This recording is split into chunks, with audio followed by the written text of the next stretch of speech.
ദിനമാണ്. ഓരോ ഇന്ത്യക്കാരന്റെയും അഭിമാനത്തിന്റെ പ്രതീകമാണ് ഈ ദിനം. 1947 ബ്രിട്ടീഷ് ഭരണം അവസാനിച്ചു. ഇന്ത്യ സ്വതന്ത്രമായി.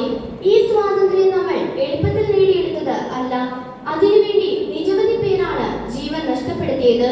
മഹാത്മാഗാന്ധി, സുഭാഷ് ചന്ദ്രബോസ്, ജവഹർലാൽ നെഹ്റു, ഭഗത് സിംഗ്, റാണി ലക്ഷ്മിബായ്, ചന്ദ്രശേഖർ ആസാദ് തുടങ്ങി അനേക സ്വാതന്ത്ര്യ സമര നായകർ.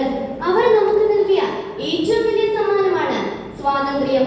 സ്വാതന്ത്ര്യത്തിന്റെ മൂല്യം മനസ്സിലാക്കുക, അതിന്റെ പ്രാധാന്യം ആലോചിക്കുക, അതിനുവേണ്ടി ഒന്നിച്ചു നിന്നവരെ ഓർക്കുക.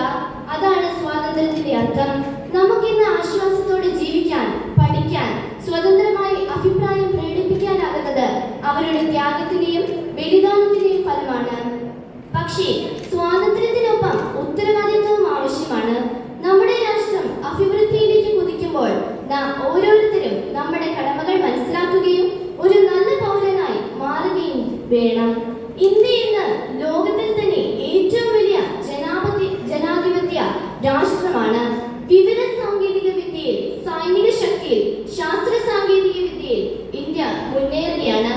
പക്ഷേ സഹിഷ്ണുത, ഐക്യം, ശാന്തി, സാഹോദര്യം എന്നിവ നിലനിർത്തിയാലേ ഇതിന് അർത്ഥമുണ്ടാകൂ.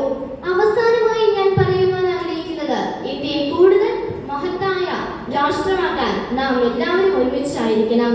ഏവർക്കും 79ാമത്തെ സ്വാതന്ത്ര്യദിന ആശംസകൾ നേർന്നുകൊണ്ട് ഞാൻ നിർത്തുന്നു.